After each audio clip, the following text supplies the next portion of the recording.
Welcome to the Women in Leadership Body, Mind, Soul, and Business podcast. I'm Charlie. And I'm Heather. And together we are working to connect women in leadership and business, build relationships, empower each other, improving the health and wellness of our community, body, mind, and soul, sharing the heart and soul of who we are and what we do. Back with us today at the table is none other than the kind and caring HR specialist, president of the Women's Economic Council, and CEO of Rocket City HR from Huntsville, Alabama, Samantha Brinkley. Hello. Good to see everyone today.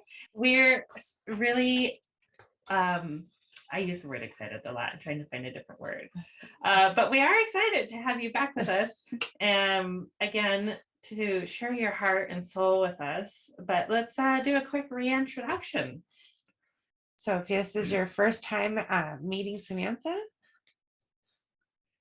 So tell you. I'm Samantha Brinkley. I'm the owner of Rocket City HR Consulting. We are a full service consulting agency in Huntsville, Alabama, but we service employers throughout the United States. We help out with everything from onboarding to recruiting to orientation. We do compliance audits. We'll help out with compensation planning. So really anything that supports the full employee life cycle, we can help out with. We can either be a part-time HR manager for your organization, or we can assist your organization with finding HR staff. So we really can do just about anything and everything related to HR. And we really believe that a satisfied employee makes a successful organization. That's our main thing, is making sure you have good, happy people. They will stay with you and they will take your organization very far. So as your business grows and things like that, and I know you are already doing this, but you don't have to be in the Huntsville, Alabama to be serviced by Rocket City HR. That's correct. We are nationally certified. We have SHRM, Society for Human Resource Management certifications, and we can do business in any state. And we have a lot of clients that are maybe based in Huntsville, but they have employees throughout the United States. So, and I came from California, so you all know that. I was there for 15 years. So I'm definitely familiar with that twist on HR, which is definitely, it's a whole other thing. Right. And it does change from place to place. Yes. So I think it's important, especially as we're growing our businesses, to look at companies that can grow with us and partnering with other people that can grow with us. Because if we were to start a business, say here in Washington State, but our human resources certification was only for Washington State, when we go to grow, then we would have to hire another firm or do things differently. So being able to have one place to go to manage all those things as we grow, I think is super important.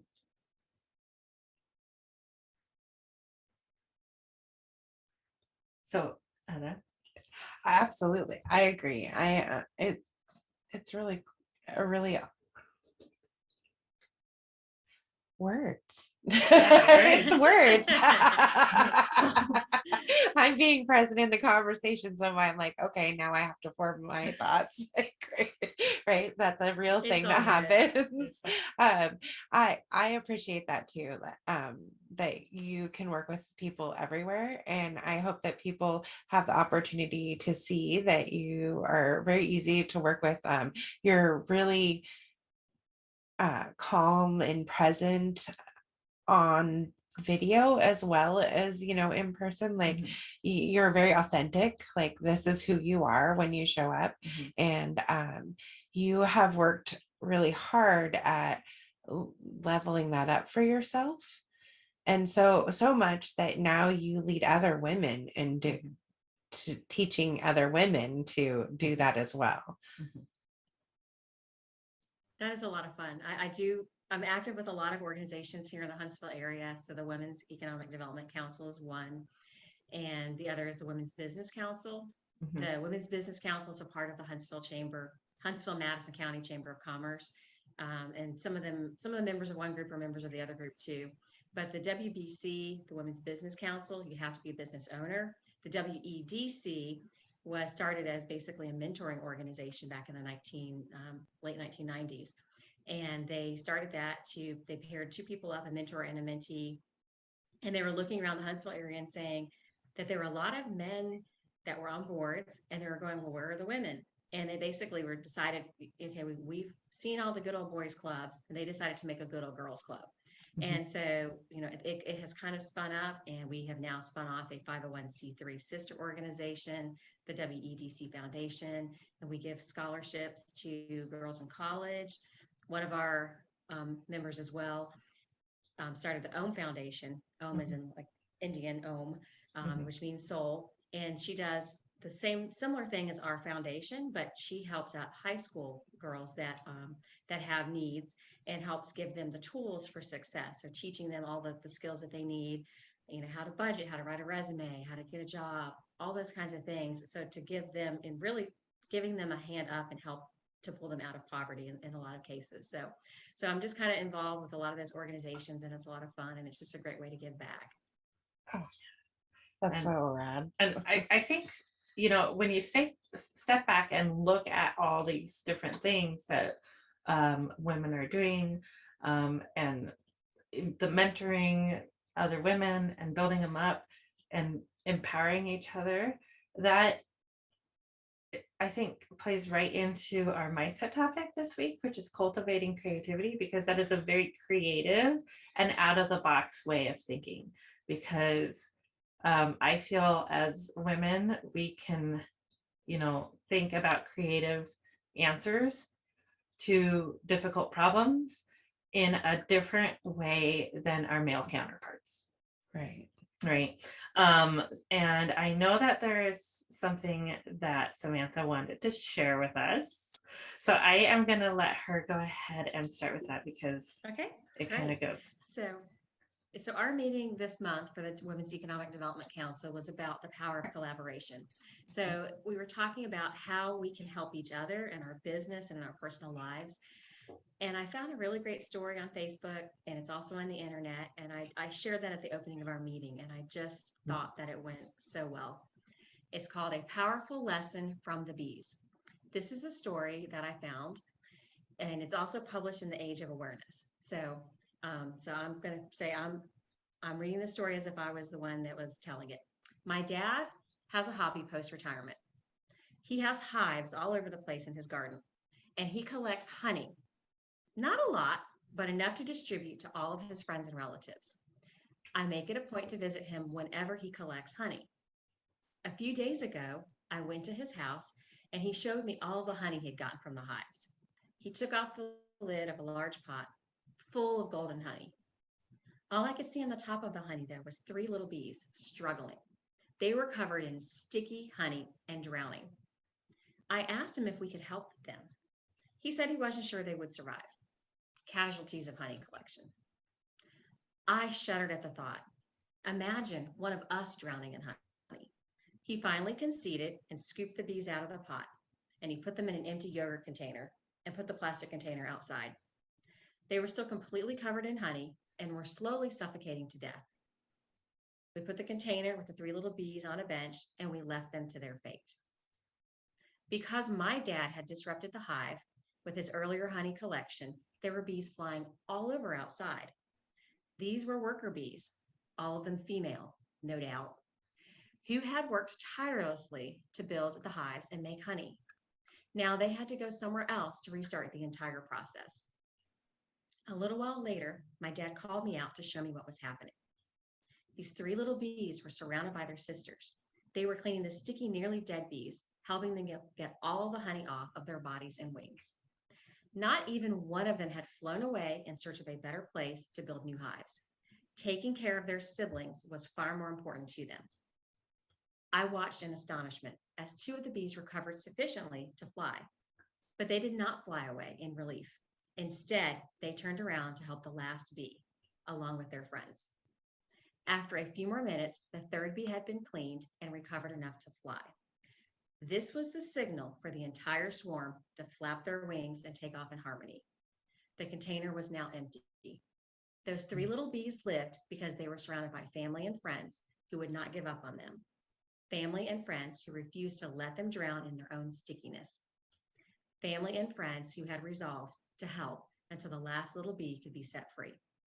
Be sisters, be peers, be teammates. We could all learn a thing or two from these bees. Let's continue to be sisters who work together and help each other out through our sticky times.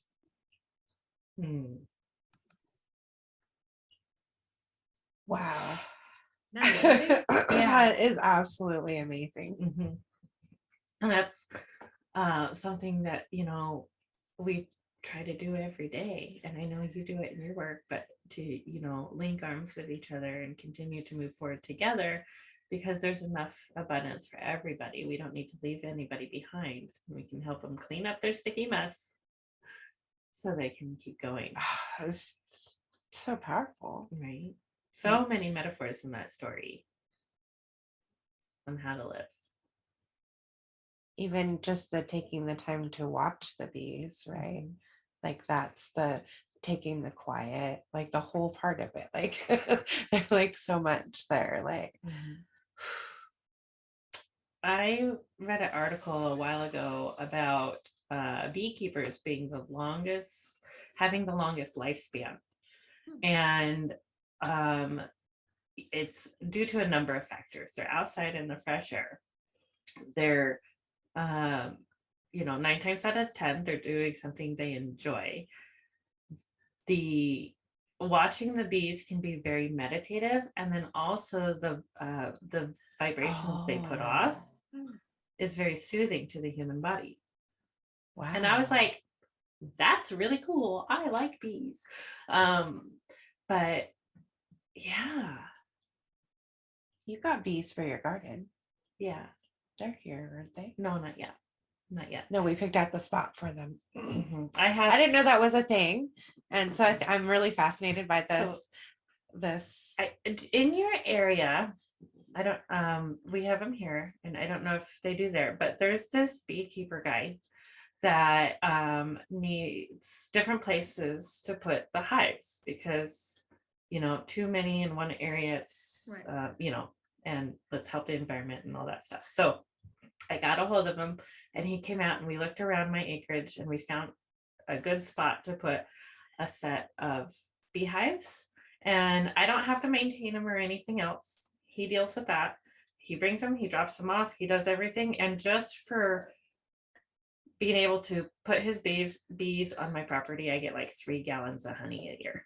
Wow. I have no Sounds idea great. what I'm going to do with 3 gallons That's a of lot. honey. Everybody's getting honey for Everybody's Christmas. getting honey.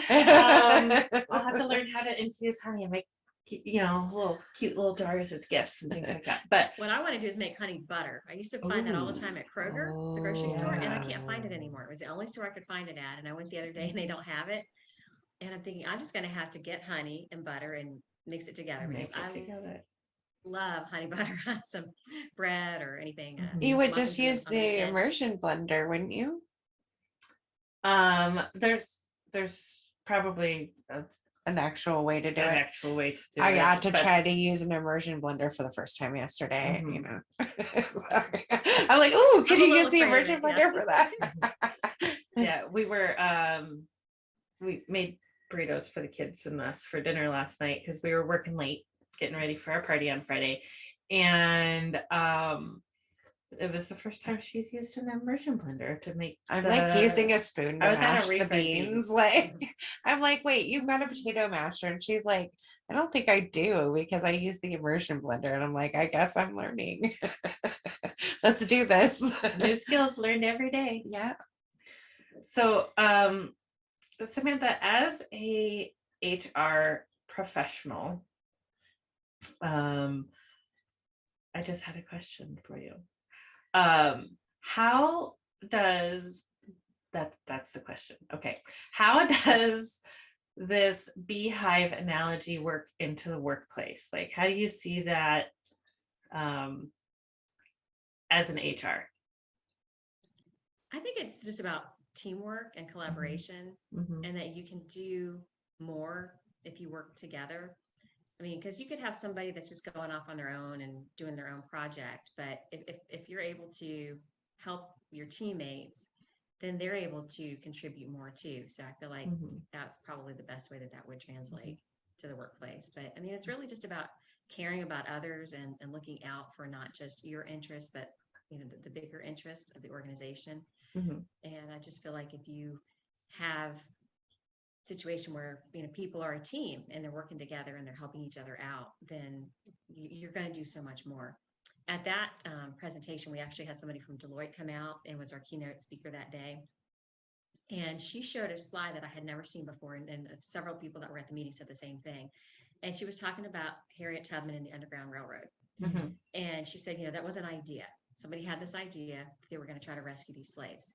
But one person alone couldn't do it. And she showed the map. And on this map, they showed, all these little cities they had. So you've got all these stations, you have like all the routes. It was a big, big organization, a big map, kind of like if you're looking at a map of where all the planes fly, Mhm. point A to point B. And then at the end, she showed a picture of, and this was just one of the stops at one of the ultimate stops up north. And it was one group of people that had gotten off at the railroad. And it was maybe, 50 people that had come out of slavery and been freed through the Underground Railroad. But imagine if, she kept that idea to herself and she didn't share it with other people and she didn't have other people that were able to help out with it. But it took so many people. You had the conductors, you had the people at the stations, you had all these different people along the way, the lookouts, all those things to make all that happen, to make that successful, to free those slaves. And I just thought, I had never seen that map, and it was just fascinating to me. But just to think about, if you have a great idea and you keep it to yourself because you're afraid to share it, or maybe, you don't want to share it because you're afraid somebody's going to steal your idea or something like that. There's so much that maybe it doesn't happen because we're not sharing and we're not really collaborating with people on things. So I just thought that was a really great story. Like, talk about like having that ripple effect, like having the conversation, then having the conversation with the next person, and then the conversation was with the next person, because these had to be done in private, quiet, closed door conversations. and they had to trust each other, like Yeah. really trust each other, because if word got out, they were in trouble. Right. Like big trouble. Just to save one person's life with that. But this was That's like one day, and it was, so it had to have been at least 50 people. And that happened all the time. It was just the volume of people they were able to help by being coordinated and having those efforts and collaborating and working together was just amazing. It is amazing. And that's a skill we can recultivate. Absolutely. Right. Yeah. Wow. Because collaboration was such a part of life before. Like, your neighbor grew this, you grew that, but we all used the same equipment to plow our fields. You work together, barn raisings, like everybody worked together to do that. That was really like collaboration was such a big part of our culture. And then we're way more, well, now we're like all in a little detached. cocoon and detached. And I think we need to definitely work on that collaborative and trusting each other again. Learning to come back together. Yeah. Just, now we just have to come back together in a different kind of way. Yeah. I love it. Virtually, like this sometimes. That's right. The tools of technology can be great, but obviously there's no substitute for seeing somebody face to face and in person. I would much rather be with you physically if I were there, but at the same time, I wouldn't get to know you if it weren't for this technology. So there's pros and cons on both sides of it. So I think it's going to be interesting to see what our younger generation does with this and how they're able to use technology to bring people together and ideas together, but also hopefully they come together in the real world too, and they're not just shut up in their little cubby on their computer all day. Well, I think that's a good mix of us teaching them about the balance and utilizing technology as a tool instead of as an escape. Right. It's a different use for technology, using it as a tool versus escape. And I know people who love going to work and working in their cubicle because they have other people around them that they can talk to and communicate with, where, if they were at home, they would be by themselves. So the fact that we are living in a world where you can have choices on whether working from home to support your family is good for you, or working in an office, or whatever your work situation may be, choosing a way to work that works well for you. Because I know a lot of people with high anxiety or disabilities that prefer to work from home because it's a lot more manageable for them than working in an office. So a lot of these businesses that are opening up those doors for those work from home options, I think are really, I think that's really, really cool, actually. Yeah. If I had more options for working from home when my kids were little, I mean, Well, and we talked to a game lot of changer. women, own business owners, that's their goal, right? Is to work with more women that are working from home, that are working around kids' schedules, and that's what's so wonderful about the types of work that you can do in this time. There's something you can do, like Yeah, absolutely. Yeah, we've definitely seen a shift post-COVID towards that. And during COVID, obviously, people had to be remote for a lot of time. But now it's kind of, there's some people that are going, okay, they want to get back into the workforce. They want to get back into the office, and they want that human interaction. But then there's some that want to still have the flexibility of working from home. And employers are finding that they're not able to kind of go back to the way it used to be. They're going to have to give that flexibility. And if they don't, someone will go down the road and find the next company that will give them that flexibility. But women have for many years carried the weight, the heavy lifting with the house and the children and the family and all of those kinds of things. And so this gives a flexibility. So in looking at that 40-hour work week, that may eventually go by the wayside. It's how long does it take to get the job done that we need you to do? And so slowly we're seeing the evolution of our workforce, and it's being more fractional, and it's being more hybrid, and it's just changing. And we just have to know how to respond to that and accept it.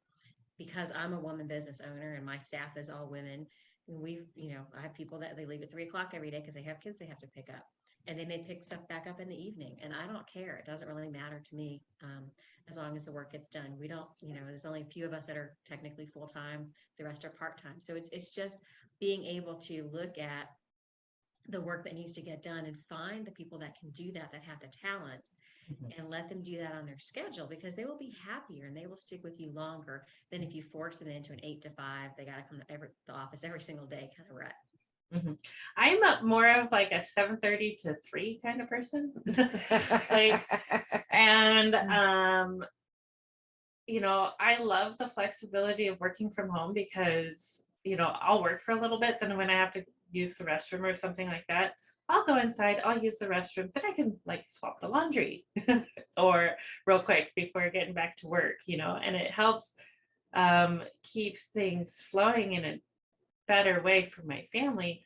But at the same time, I love going to networking meetings because I can get out of the house and network with other amazing women, and it's super fun.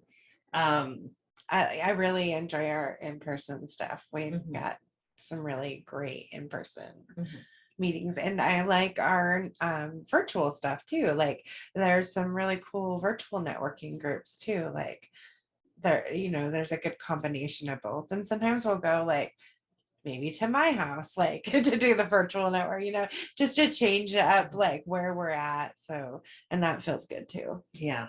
Like, and it's understanding your tools when you're working from home too. Like even when I worked from home full time, I would maybe go to the coffee house or, take my laptop and work on location, basically, like so that I could get out of the house, because I mentally need that. So like being at home, I love coming to her house to work because it's a 7-minute drive from my house. One, That's a great commute. And two, I get to leave my house. That's very good for my brain. Finding the balance is right. And tomorrow is what, bike to work day? Friday. or Friday is Friday. Friday is to bike to work day. So we were joking yesterday about me making a video where I'm in the house and I'm putting my helmet on, making a big deal out of getting ready to go, and then I drive like bike from like the front door to the gate to the shed, which is all of like 50 feet. You know, it would just be funny. I was like, that's just too fun. It is. It is super I don't know fun. that we're gonna have time on Friday for her to bike to work. So we're a little busy. She's gonna need to run. That's all part of being creative. She's gonna die. She's back.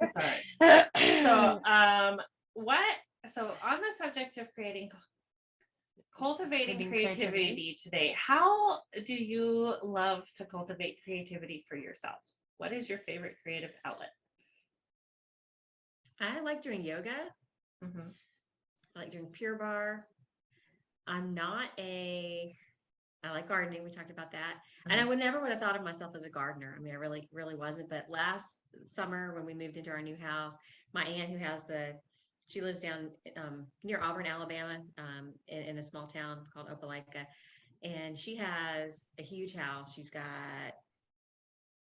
10 dogs, 3 cats, 3 or 4 horses, some peacocks and peahens and chickens. And she's got a little bit of everything. And we go out there to the farm every now and then and spend some time with her, and she'll do a giant bonfire out there. But so once we moved into the house, I said, I want some plants. So she brought me plants. I mean, like tons and tons and tons. Careful what you ask for. I mean, it was good though, because like our backyard looked horrible. We really needed some things to spruce up some of it. And I just recently got the gladiolus bulbs in that she gave me last summer. I mean, it was just, I mean, I did as much as I could before we had a big birthday bash last year. And then I don't know, then we got busy with life. Kids, once school started up and the kids had things every weekend, it's just finally now they're done with track and they're done with mountain biking. So now we have some weekends available, but now we're doing this mad push again before everybody comes to visit for my son's graduation. So, we want everything to look nice, but I never would have thought that I would enjoy the gardening and making it all look nice and doing that. And I've killed more orchids than I know what, to do with, but we found the perfect window in my basement. And just one day I looked and we had 3 orchids store-bought and they were blooms. And one of them, the blooms had fallen off like all, and they were pretty yellow and then they just dropped off. And I was so disappointed, but I looked over and this other one over here had it had big, it was kind of purple orchid. And it had just opened up. Like the first one had opened up and there was a bunch more that were ready to open. So it was just kind of nice. And so I always have said my favorite orchid is my fake one in my office because I got it at Costco and I thought it was real. And somebody said, is that real? When I was at the checkout, I was like, yeah, it is. I'm like, well, I don't know. And then I realized it was fake. And then I was happy because I was like, I don't have to worry about it. Did you water the fake plant? It's always going to look good. But there is something about when you put some toil and effort into something and you get to see something that you created and a vision and some beauty that comes out of that, and then just sit back and admire it. So I guess that's probably my latest creative thing is gardening. And it just, you get to do some physical labor and you get a little bit of sun, you get to be outside. My allergies aren't loving that right now, but that's okay. But it's just, you get to sit back and look at what you've created and what you've done and kind of have a vision for how you want it to be. Dirt therapy. Yes. Yeah, I love it. I have some great pictures of Charlie and her dirt. I come hang out with her. I do try to garden. Yeah, I'll be digging in the dirt and her and my daughter will like sneak pictures of me like just covered. I got my sun hat on, my overalls, my gloves, my boots, the whole 9, and I'm like ready to go and doing the things. I love it. I love it. I love how happy it makes you. Yeah, dirt therapy. I need to get outside for some dirt therapy. I have an orchid that someone gave me, and because I have never really been able to get them to ever bloom, but this plant just keeps growing more leaves. I'm like, it might bloom again eventually, or it won't, but it's happy. It's growing new leaves. So like, I was excited that I haven't killed it yet. Like a new thing, right? And I love to propagate like viney plants. Like viney house plants. I love making baby plants. House plants. the houseplants that I have are pretty new to me, except the cactus that I got from my grandma that I've had for like 12 years. But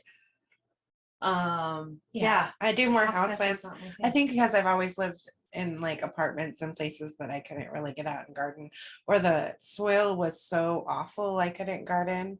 And then we have a community garden now, but my body is still sad. So so I'm not allowed to. I keep hurting myself, but I do keep trying. I did do some gardening here. I hope we'll pull some weeds in the strawberry bed, and you know, I keep trying. I keep trying. That's, I mean, the main thing. I do every year a little more, a little bit more. I'm still trying to learn how to do starts inside.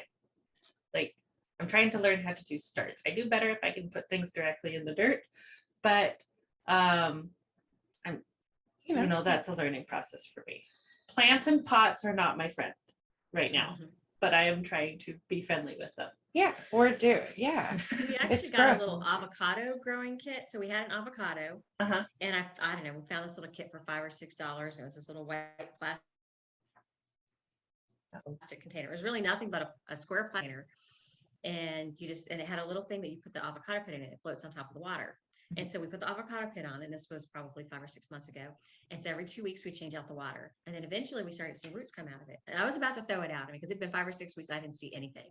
And I think it wasn't, my husband didn't clean it off super well. So I got all the stuff off because it was kind of getting a little gross. I cleaned it off, put it back in there, and we saw these little roots come out. Well, by the time we planted it, the roots are about this long. And we now have it in a pot outside. And it's probably maybe 3 feet tall. The stem going up, and it has 2 little green leaves on it. Now, this is going to be worse than the orchids because it's going to take 5 to 6 years before it can propagate new fruit. But if we keep it every year, like we keep it alive and bring it inside in the fall and then put it back out when it's warm, maybe in 5 years, we'll have an avocado tree that actually grows avocado fruit. Oh, that's cool. So. I planted a sequoia tree from a seed. I got a little kit given to me. It's like this big. It is like, yeah, it's almost to the top of its little container. Like it's almost ready for the little lid to come off of its little greenhouse. Like, oh my gosh. It's so cute. It is so cute. She's like, what is this little thing in your plant? I'm like, oh, it's another tree. Sitting right next to her money tree in her plant. But we love cultivating creativity, and the quote from Maya Angelou sums it up quite nicely. It's, you can't use up creativity. The more you use, the more you have. I love that. And that using your brain and creativity in different ways is really, really good for it's good for your brain to get that different kind of exercise, and it helps you to disconnect from like problems and things that you have going on. So when you go back to them, your brain is ready to help you process them. So you can have a more creative solution to things. You can see a solution you couldn't see before because you were too hyper focused. It helps you step back. It's really good for us. And creativity can be very meditative, and good for you in those ways too. Yeah, there's a ton of different things and ways to be creative. There's no wrong way to be creative. Sometimes it's just taking 5 or 10 minutes to make a paper airplane in a different way than you would normally make one. Like, just play around with it, throw it away, but you've used that energy and you create more energy for yourself. It's so amazing. It's a really amazing source of abundance in our lives. Absolutely. So we have a lot of things going on, lots of updates and changes. Always check out the website for the latest and greatest at www.womeninleadershipbsmb.com. We have a lot of new things kind of getting set up now for season 4. So we're excited. And we're only halfway through season 3, our 99th episode today. So thank you so much, Samantha, for being here with us. And we will be celebrating our 100th episode on Friday. So make sure you come celebrate with us, because we would not be here without your love and support. Absolutely. Before we close out, we always want to make a reminder about, as entrepreneurs, that we are giving in our communities. As we move away from large corporations, we need to take over that giving nature. So this month we're bringing attention, or this quarter we're bringing attention to the Boogie Bin. It's a local organization that collects gently used or new pet items and repurposes them to people that are rescuing animals and caring for them. And she has like all the deets. She was on, and we talked about, oh, didn't we talk about compassion fatigue with her which we've last also, week. yeah, so that was Jill Topic. with the Boogie Bin. So you can check out that episode and learn more about our cause of the quarter this quarter. Thank you so much for being here with us. And we thank you, Samantha, one more time. You're such a bright light in our world, and we really love all the energy you're bringing to women, not only in your immediate community, but growing more and more with internet, like life community. So thank you for being part of our community as well. Thank you. Always so much fun to be here. Thank you. Thank you for being part of our table. And for all of our listeners, thank you for pulling up a seat to the table and joining us as well. We love you all and can't wait to continue celebrating with you for a long time. Yes. Yeah. Namaste.